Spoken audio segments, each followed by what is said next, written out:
Now we talk about smoothness. So what is Lipschitz? Lipschitz means this is true. This is this. You move this part below, so you have fx minus fy divided by x minus y. So this is what? This is almost the slope, the absolute value of the slope, right? So this is absolute value of the slope. The slope is bounded above globally by L because this can be any x and y. Any x and y means it includes the derivative. So this means what? Gradient is not too big. You do not have this 90-degree thing. This is change is too fast. So basically this means change is not fast. And this is absolute value, right? You can break it into two. That means what? That means fx is upper bound by something and fx is lower bound by something. This is a straight line on x. This is a straight line on x. This is my fx. I'm at this point. I have a cone. What is cone? This cannot be inside this cone. For example, I have a function that suddenly jump to here. This means super fast change. But I'm not allowing it. So that means the function cannot go inside this cone. That means slow change, gradual change. And this cone can move. That means if I'm here, I also have this cone.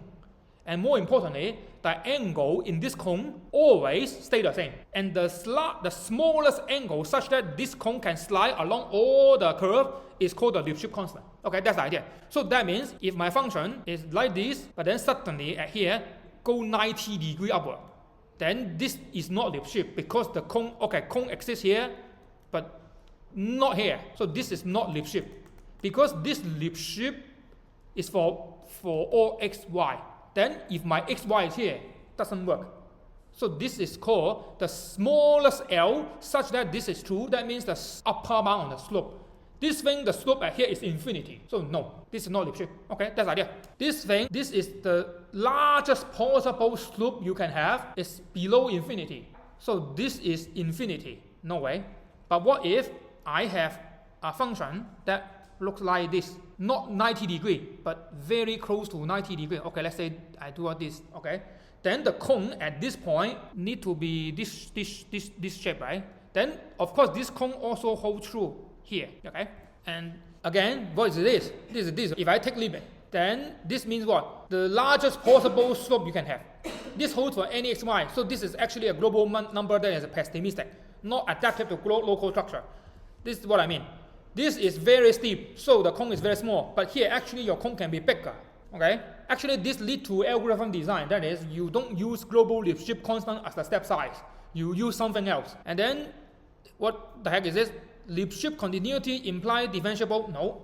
For example, absolute value is Lipschitz, but not differentiable. Absolute value. You have a cone, you have a cone, you have a cone, you have a cone. But this point is not differentiable. So Lipschitz does not imply differentiability. But this point is the one point. One point in front of the whole line, the size of this point or the length of this point is 0. So in terms of measure, it's 0. And then there's global. We're talking about global. This thing, square root x is this, right? In 0, 1. So 0, 1 is not global Lipschitz because of this point. You cannot have complex number. We always care about R. So this thing at the corner is proper, right? And then what are the properties? If F is L1 Lipschitz and F is L2 Lipschitz, then F1, F2 is L1, F2 Lipschitz. Just proof, okay? Not important. The idea is F a bunch of things is getting more and more Lipschitz. This is my F. The cone is this, okay? And then suppose this is F1 composite F2. Now, the idea is this cone will be getting steeper. In the end, it's very steep. That's the idea. You can only increase the L. This actually affects something. What does it mean? Later, you will know that 1 over this number is a step size. It's a gradient step size. That means if you have a bunch of things, your step size actually are getting smaller, smaller, smaller, and smaller, and smaller. This is one reason why deep learning is hard to minimize. Because your allowable step size is this, and this is getting smaller, smaller, smaller, and smaller. So therefore, the more layer you have, the slower convergence gradient design will become because of smaller step size. And then what about F1 plus F2? Well, you have this. These are detailed, not important. And then what about max? We have max, right? Then we have max. This actually can prove by epigraph, but how? Now I'm doing the analysis proof, but anyway, not important. These are just details. Very important is this one. This one is number one important. Is we are not talking about F. We are talking about the gradient. The gradient is Lipschitz. We call it L smooth, and we write C11L. continuously up to first order derivative, and the first order derivative is L Lipschitz. This is the meaning. And a very important thing is, this is definition of Lipschitz, right? This implies this, and this implies this. They are if and only if, so that's why it's equivalent. What is this? This is absolute value. So if I break the absolute value, I have two equations. One is the above, one is below. So what does it mean? I go to picture. This means what? My green is F. Red is the lower bound. That is the first order Taylor series for convexity or the epigraph.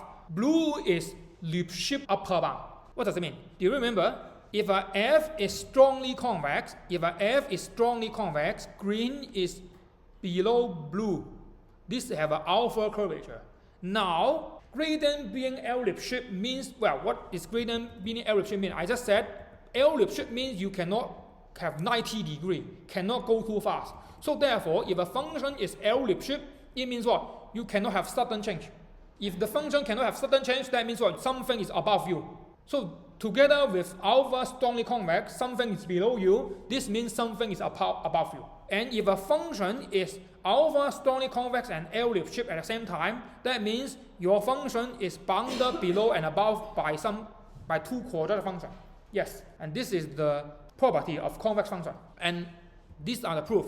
Because of time, no time. So what is the idea? The idea is I'm proving this leads to here. And how do you go to here to here? You need to do integration. So you can read this by yourself. This proof I basically copied from Nestorov's book. Okay, actually nothing new. Okay. And then what's next? We also have relatively smooth. These are new things. These are a little bit advanced. The quadratic bound is what? The quadratic bound is I have this thing. This is what? Euclidean norm. I can replace it by other function. And Bradman divergence under H will give you non-Euclidean geometry. Let me explain what the heck is it. Again, two-dimensional version. I have xy plane. Okay. If I have a L2 norm, then the function that looks like this is okay. If I view on top, my eyeball is here, I see a bunch of circles.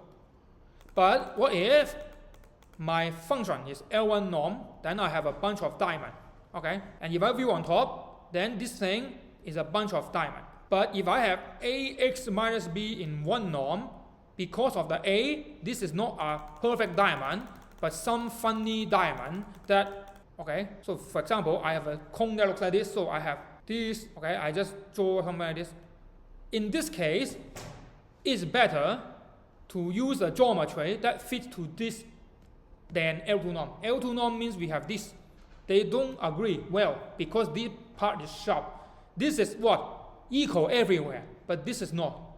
So therefore, this is better to use a different measurement. This is the idea of relatively smoothness, just because of geometry. And if you have L infinity norm, then you have a square. Okay? And then, okay, this part is no. So what's the idea? The idea is, now we are not having gradient is Lipschitz, but Hessian is Lipschitz. Then you can keep going on to have the same thing. And now you have a power-free upper bound, lower bound. This is useful for study conversion of Newton's method, a second order method. We focus 99.9% time on gradient descent, so no. So now we combine strong convex and L smooth. So L smooth or beta smooth means this.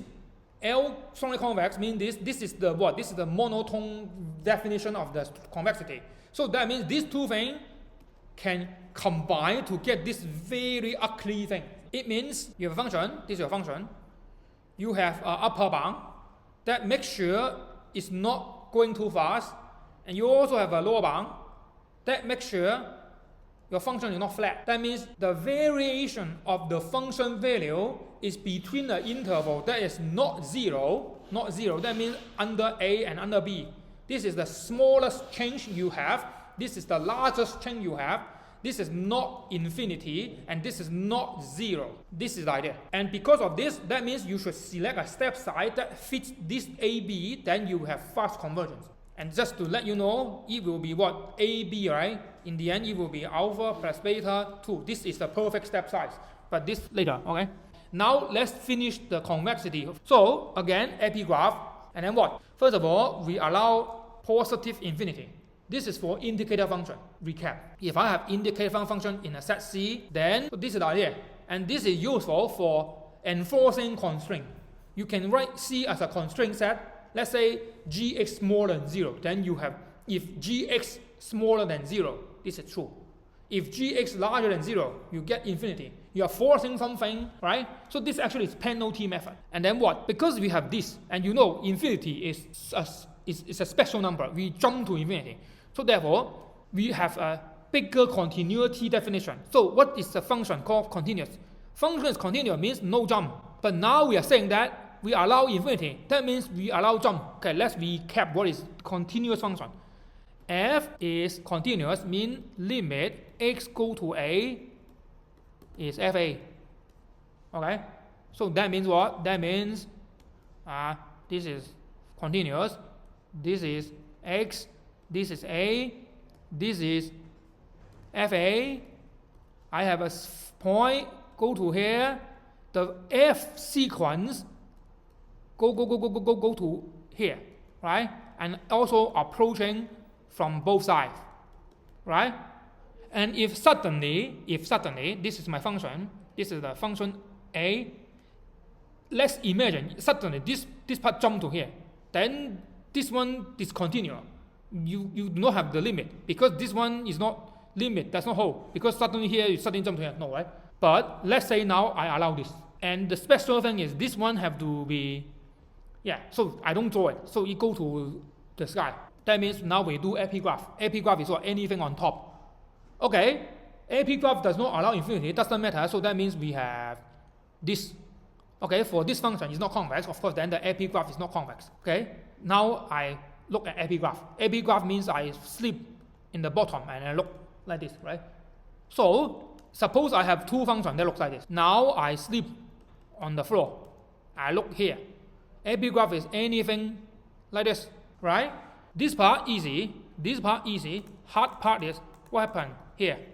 So I look at here, I look at here, look at here, look at here, look at here. I will first see this point, and then epigraph means anything above it. So this point, this point, this point, this point, this point, this point, touching this point. So I will have anything here. So if I look into this, what I will see is something that looks like this, right? What about this? Now I'm here.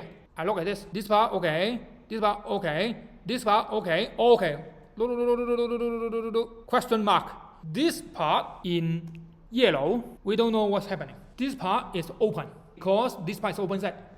Therefore, this part is not lower semiconductor. This is the definition. If epigraph is closed, that means this part is solid line. Then this whole thing is this. But now we suddenly have a what? We have a set that looks like this dotted line. So this part is open. You can think of the water. These are water leak. Therefore, this is not closed up. And this is not lower semi-continuous. Continuous means this is true. Lower semi-continuous means this is true, but I'm sleeping on the floor and I only look upward. I don't care what's happening up above the graph. As long as I think it's a continuous line, then it's okay. So this thing is a continuous line. This thing is not a continuous line. So therefore, this is not lower semi-continuous. Lower means I'm sleep on the floor and look at it. And this thing is very long, called LSC, so people just say LSC. And what is the definition? The definition is lim if. So it's a limit. It's limit. This have nothing. This is what? Limit of nothing. That means identity applying on the F. But now I have a inf. That means among everything on here, I always look at the bottom one, right? So that's why I sleep on the floor. I only look at the thing in the bottom. And if this is true, but I look in the bottom, that means this is now inf. Then this is definition of continuity. Now I have a definition of continuity.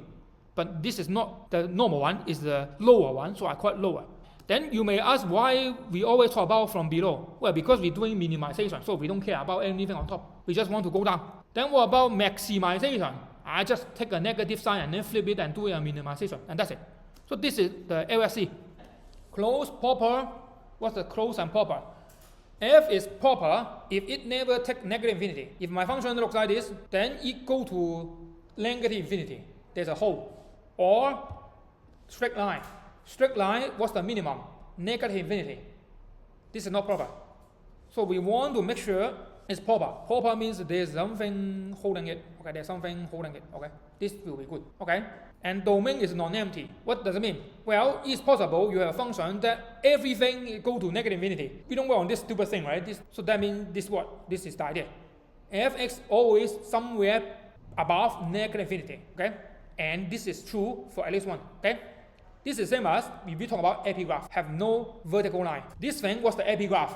Everything here, right? And this thing can go to negative infinity. That means I have a strict line. If I do not have a vertical line go to the bottom, then this is true. But this one have a vertical line that I can go to the bottom. So therefore, no. In other words, I sleep on the floor, but now I cannot sleep on the floor. I have to go down, and I never stop. I keep going down, I still cannot sleep. So this is not proper. Closed. Closed basically means epigraph is closed. Is this closed? In real number, yes. Real number is an open set and a closed set. This is topology craziness, okay? Lastly, lower level bounded. That means the level set are bounded. So I have a function that looks like this. Sublevel set means this. This is the region of x that the function value below this line, this is bounded. This is same. What is not level bounded? Sublevel set under this alpha, what will be the x that f is below this horizontal line? Everything here, but this can go to forever, not bounded. So for simplicity, usually we consider everything bounded, lower bounded, closed. Yeah, the only thing that we allow is this funny jump.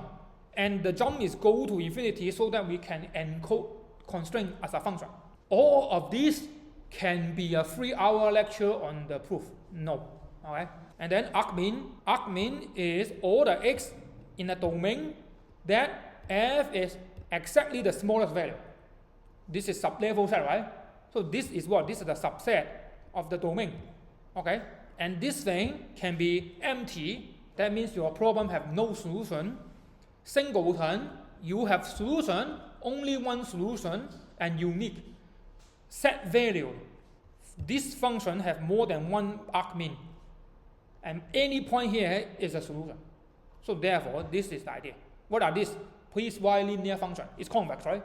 Okay. If f is convex closed proper, what? Convex. This is convex. Closed, yes. Epigraph drawing the whole thing. The boundary is this fixed line. Proper, yes. It does not touch negativity. Then the argmin is closed. So argmin is here. Possibly empty. Okay, because it's possible. You don't have solution. Anyway. And if f is proper, lower semi-continuous level bounded, then argmin is non-empty. This is an example. Okay? Proper, yes, do not touch negative infinity. LSC, yes, I sleep in the floor, I look into it, continuous. Bounded, yeah, bounded. So this is, argmin is, yeah, so this is the idea. This is the proof. Okay, and again, detail. This is basically saying that when optimization problem have solution. This is important. I'll give you a practical example. This problem is not lower bound. Why? When x is not full rank, determinant is 0, log 0 is negative infinity. But if I add, then this is okay. Then the smallest value is 0.01. No, the smallest value is log of negative 0.01. If it's base 10, that means negative 2. Okay, these are the final slide. Yeah, these are all the basic convex analysis for doing optimization.